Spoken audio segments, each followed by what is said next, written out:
श्रीमद् भगवद गीता का 13वां अध्याय क्षेत्र क्षेत्रज्ञ विभाग योग। इस अध्याय में शरीर को क्षेत्र और आत्मा को क्षेत्रज्ञ कहा गया है। इस अध्याय में प्रकृति और पुरुष यानी आत्मा का विस्तृत वर्णन है। भगवान श्री कृष्ण आत्मा को प्रकृति से परे बताते हैं और कहते हैं कि आत्मा ही साक्षी है। पहला श्लोक।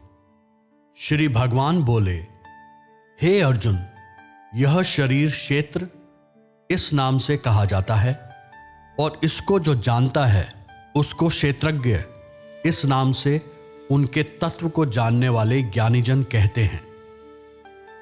दूसरा श्लोक। हे अर्जुन, तू सब क्षेत्रों में क्षेत्रज्ञ अर्थात जीवात्मा भी मुझे ही जान, और क्षेत्र क्षेत्रज्ञ का अर्थात विकार सहित प्रकृति का और पुरुष का जो तत्व से जानना है वह ज्ञान है, ऐसा मेरा मत है। तीसरा श्लोक। वह क्षेत्र जो और जैसा है तथा जिन विकारों वाला है और जिस कारण से जो हुआ है, तथा वह क्षेत्रज्ञ भी जो और जिस प्रभाव वाला है, वह सब संक्षेप में मुझसे सुन। चौथा श्लोक। यह क्षेत्र और क्षेत्रज्ञ का तत्व ऋषियों द्वारा बहुत प्रकार से कहा गया है और विविध वेद मंत्रों द्वारा भी विभाग पूर्वक कहा गया है, तथा भली भांति निश्चय किए हुए युक्ति युक्त ब्रह्म सूत्रों के पदों द्वारा भी कहा गया है। पांचवां श्लोक। 5 महाभूत, अहंकार, बुद्धि और मूल प्रकृति भी, तथा 10 इंद्रियां, 1 मन और 5 इंद्रियों के विषय अर्थात शब्द, स्पर्श, रूप, रस और गंध। छठा श्लोक। तथा इच्छा, द्वेष, सुख, दुख, स्थूल देह का पिंड, चेतना और धृति, इस प्रकार विकारों के सहित यह क्षेत्र संक्षेप में कहा गया है। 7वां श्लोक।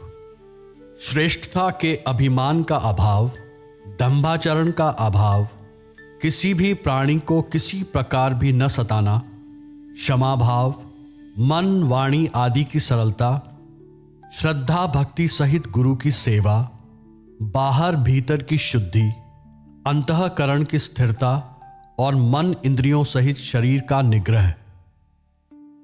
8वां श्लोक। इस लोक और परलोक के संपूर्ण भोगों में आसक्ति का अभाव और अहंकार का भी अभाव, जन्म, मृत्यु, जरा और रोग आदि में दुख और दोषों का बार बार विचार करना।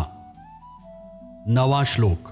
पुत्र, स्त्री, घर और धन आदि में आसक्ति का अभाव, ममता का न होना तथा प्रिय और अप्रिय की प्राप्ति में सदा ही चित्त का सम रहना। 10वां श्लोक। मुझ परमेश्वर में अनन्य योग के द्वारा अव्यभिचारिणी भक्ति तथा एकांत और शुद्ध देश में रहने का स्वभाव और विषयासक्त मनुष्यों के समुदाय में प्रेम का न होना। 11वां श्लोक। अध्यात्म ज्ञान में नित्य स्थिति और तत्व ज्ञान के अर्थ रूप परमात्मा को ही देखना, यह सब ज्ञान है, और जो इससे विपरीत है वह अज्ञान है, ऐसा कहा है। 12वां श्लोक। जो जानने योग्य है तथा जिसको जानकर मनुष्य परमानंद को प्राप्त होता है, उसको भली भांति कहूंगा। वह अनादि वाला पर ब्रह्म न सत ही कहा जाता है न असत ही। 13वां श्लोक। वह सब ओर हाथ पैर वाला, सब ओर नेत्र, सिर और मुख वाला तथा सब ओर कान वाला है, क्योंकि वह संसार में सबको व्याप्त करके स्थित है। 14वां श्लोक। वह संपूर्ण इंद्रियों के विषयों को जानने वाला है, परंतु वास्तव में सब इंद्रियों से रहित है, तथा आसक्ति रहित होने पर भी सबका धारण पोषण करने वाला और निर्गुण होने पर भी गुणों को भोगने वाला है। 15वां श्लोक। वह चराचर सब भूतों के बाहर भीतर परिपूर्ण है और चर अचर रूप भी वही है, और वह सूक्ष्म होने से अविज्ञेय है तथा अति समीप में और दूर में भी स्थित वही है। 16वां श्लोक।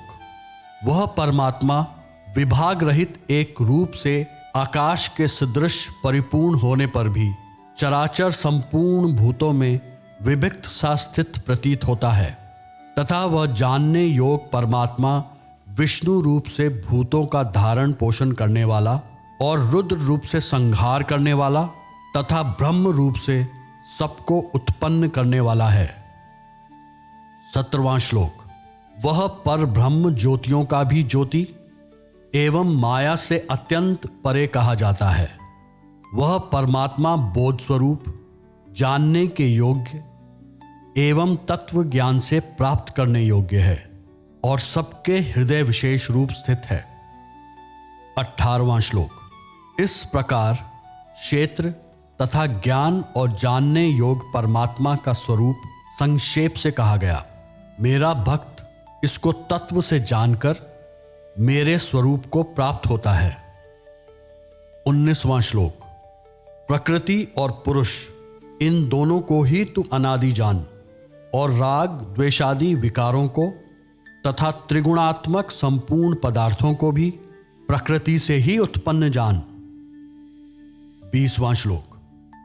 कार्य और कारण को उत्पन्न करने में हेतु प्रकृति कही जाती है, और जीवात्मा सुख दुखों के भोक्तापन में अर्थात भोगने में हेतु कहा जाता है। 21वां श्लोक। प्रकृति में स्थित ही पुरुष प्रकृति से उत्पन्न त्रिगुणात्मक पदार्थों को भोगता है, और इन गुणों के संग ही इस जीवात्मा की अच्छी बुरी योनियों में जन्म लेने का कारण है। 22वां श्लोक। इस देह में स्थित यह आत्मा वास्तव में परमात्मा ही है। वह साक्षी होने से उपद्रष्टा और यथार्थ सम्मति देने वाला होने से अनुमंता, सबका धारण पोषण करने वाला होने से भर्ता, जीव रूप से भोक्ता, ब्रह्मा आदि का भी स्वामी होने से महेश्वर और शुद्ध सच्चिदानंद घन होने से परमात्मा, ऐसा कहा गया है। 23वां श्लोक। इस प्रकार पुरुष को और गुणों के सहित प्रकृति को जो मनुष्य तत्व से जानता है, वह सब प्रकार से कर्तव्य कर्म करता हुआ भी फिर नहीं जन्मता। 24वां श्लोक। उस परमात्मा को कितने ही मनुष्य तो शुद्ध हुई सूक्ष्म बुद्धि से ध्यान के द्वारा हृदय में देखते हैं, अन्य कितने ही ज्ञान योग के द्वारा और दूसरे कितने ही कर्म योग के द्वारा देखते हैं अर्थात प्राप्त करते हैं। 25वां श्लोक। परंतु इनसे दूसरे अर्थात जो मंद बुद्धि वाले पुरुष हैं, वे इस प्रकार न जानते हुए दूसरों से अर्थात तत्व के जानने वाले पुरुषों से सुनकर ही तदनुसार उपासना करते हैं, और वे श्रवण परायण पुरुष भी मृत्यु रूप संसार सागर से निसंदेह तर जाते हैं। 26वां श्लोक। हे अर्जुन, जितने भी स्थावर जंगम प्राणी उत्पन्न होते हैं, उन सबको तू क्षेत्र और क्षेत्रज्ञ के संयोग से ही उत्पन्न जान। 27वां श्लोक। जो पुरुष नष्ट होते हुए सब चराचर भूतों में परमेश्वर को नाश रहित और संभाव से स्थित देखता है, वही यथार्थ देखता है। 28वां श्लोक। क्योंकि जो पुरुष सब में संभाव से स्थित परमेश्वर को समान देखता हुआ अपने द्वारा अपने को नष्ट नहीं करता, इससे वह परम गति को प्राप्त होता है। 29वां श्लोक। और जो पुरुष संपूर्ण कर्मों को सब प्रकार से प्रकृति के द्वारा ही किए जाते हुए देखता है और आत्मा को अकर्ता देखता है, वही यथार्थ देखता है। 30वां श्लोक। जिस क्षण यह पुरुष भूतों के पृथक पृथक भाव को एक परमात्मा में ही स्थित तथा उस परमात्मा से ही संपूर्ण भूतों का विस्तार देखता है, उसी क्षण वह सच्चिदानंद घन ब्रह्म को प्राप्त हो जाता है। 31वां श्लोक। हे अर्जुन, अनादि होने से और निर्गुण होने से यह अविनाशी परमात्मा शरीर में स्थित होने पर भी वास्तव में न तो कुछ करता है और न लिप्त ही होता है। 32वां श्लोक। जिस प्रकार सर्वत्र व्याप्त आकाश सूक्ष्म होने के कारण लिप्त नहीं होता, वैसे ही देह में सर्वत्र स्थित आत्मा निर्गुण होने के कारण देह के गुणों से लिप्त नहीं होती। 33वां श्लोक। हे अर्जुन, जिस प्रकार एक ही सूर्य इस संपूर्ण ब्रह्मांड को प्रकाशित करता है, उसी प्रकार एक ही आत्मा संपूर्ण क्षेत्र को प्रकाशित करती है। 34वां श्लोक। इस प्रकार क्षेत्र और क्षेत्रज्ञ के भेद को तथा कार्य सहित प्रकृति से मुक्त होने को जो पुरुष ज्ञान नेत्रों द्वारा तत्व से जानते हैं, वे महात्मा जन परम ब्रह्म परमात्मा को प्राप्त होते हैं। और भगवान श्री कृष्ण द्वारा दिए गए इस परम ज्ञान के साथ ही 13वां अध्याय समाप्त होता है।